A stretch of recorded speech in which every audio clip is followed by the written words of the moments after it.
Despite the drought and the unrelenting heat this summer, this filler keeps producing. I'm going to talk about my favorite varieties today and why I love them. Let's go.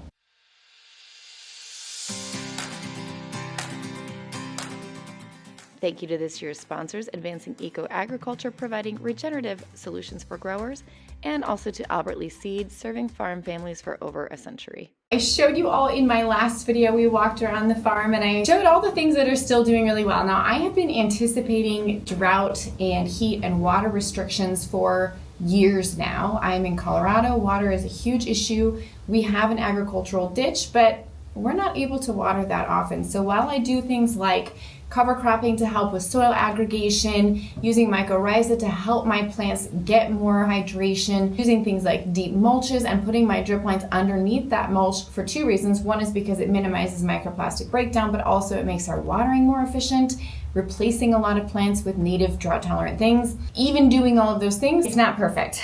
We still have plants that are struggling. We still have things I'm going to be pulling out, things that I might not grow anymore.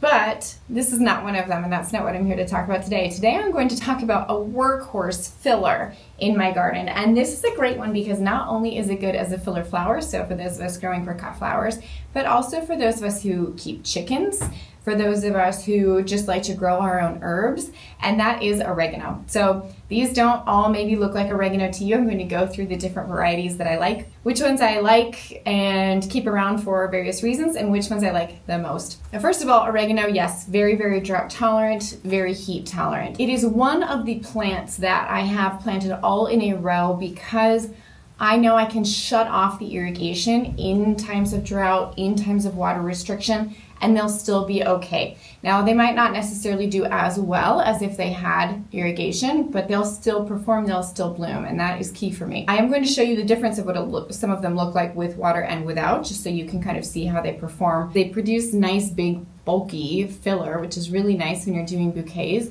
They're also easy to harvest because the way that oregano leaves is usually this lower part of the stem doesn't have much on it in terms of leaf. So when I'm stripping leaves in the field, which I usually have to do with all my other flowers, and I grab and I pull, often with oregano, I have to do very little because it already grows without leaves on the lower part of the stem. So when you look at these stems, for example, I didn't strip any of these, and you can see there's still some leaves on there. I didn't strip these manually, they grow like this. So less work for me, that's always a win.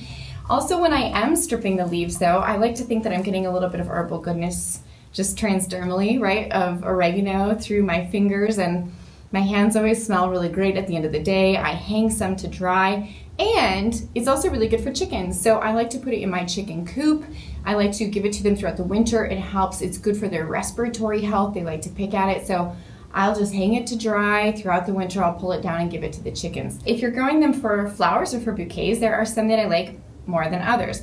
Now, if you're growing medicinally or to use it as an herb, the best one to use is this one I'm going to show you first. And this one is the typical Greek oregano. So this is the one that you will get if you go to the garden store and you buy an oregano, a Greek oregano. It will get tall. This is really technically it bolting when it makes these flowers. And it has kind of this nice light, bright green. And then even after the flowers fade, you can see it goes to this kind of pretty green seed pod before it drops seed. Pros and cons of this one. Pros is that it's white. I love having a white for things like brides. Nice for neutral colors. It goes kind of with them, or if I want to keep more neutral and blushy and I don't want purple in the bouquet. It's also nice, just again, once it goes to seed, it still has this nice textural element. It has a nice scent.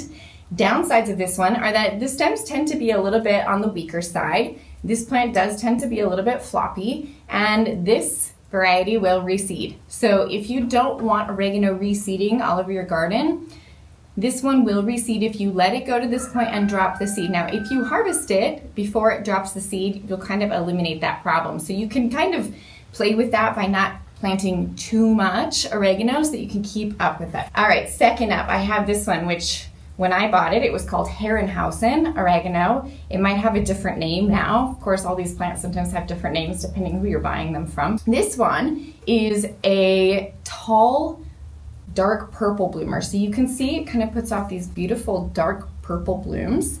And the foliage on this one is kind of a darker green. So I'll contrast this with my other purple bloomer. This one also is a little bit floppy, a little bit weaker. I'll show you what they look like side by side here in the field. So apologies for the video quality, but you can see as I was harvesting, I was just looking at the ease of harvesting of the next one I'm going to show you versus this Herrenhausen. So because the Herrenhausen, it's part of the plant, it's just a little bit narrower stemmed, a little bit smaller in the stems. That means it's a little bit floppier. If I did net it, of course that would make it not so floppy, but then I'm having to harvest through netting. Whenever possible, I prefer to not use netting just because it's easier to not have to cut around it. So this is that Herrenhausen. You can see again, kind of finer stems, a little bit thinner, a little bit harder to harvest on these ones because of this floppiness. That brings me to my next one. And it's a bit of a tie between these next two in terms of which is my favorite. Both favorites, but for different purposes. So the next one is the oregano you've probably heard me talk about, and that is Drops of Jupiter. So this is what Drops of Jupiter looks like. This one was growing right next to this one. So they've had the same amount of water throughout the season. So just in terms of growing conditions, these two had the same. And you can see how much more floppy and a little bit loosey-goosey these ones are. Again, that can be fine for certain situations. Now these ones, however, the Drops of Jupiter, are significantly more upright. This means it's easier to harvest even without netting. They hold their uprightness? Yeah.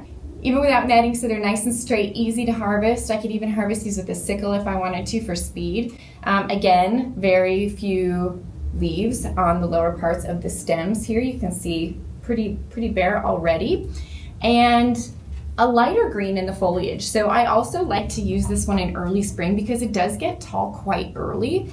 And that lets me use it even in early spring with things like my peonies because the green itself is just such a pretty color. It's such a pretty filler even before it makes these beautiful purple blooms. So just for comparison, here is the Drops of Jupiter.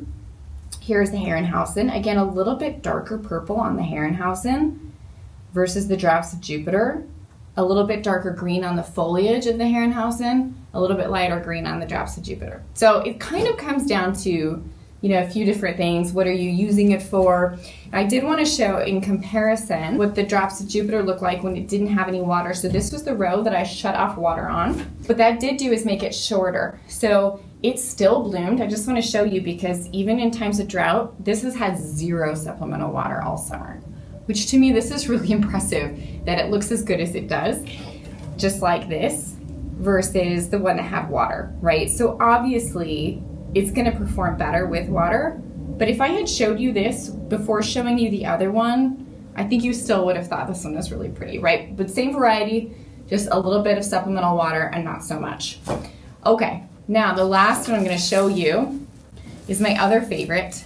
And this one happens to be my other favorite for different reasons. Now, I love this one more for personal use. I would say I don't use this one that much in bouquets. So these ones all great for bouquets. They have that kind of nice wildflower look. This one, on the other hand, is short. So that makes it not great for bouquets. You can see kind of the individual stems. This is, handfuls that I've cut and harvested here. But an individual stem looks something like this. So it's not particularly tall. However, it is such a unique color.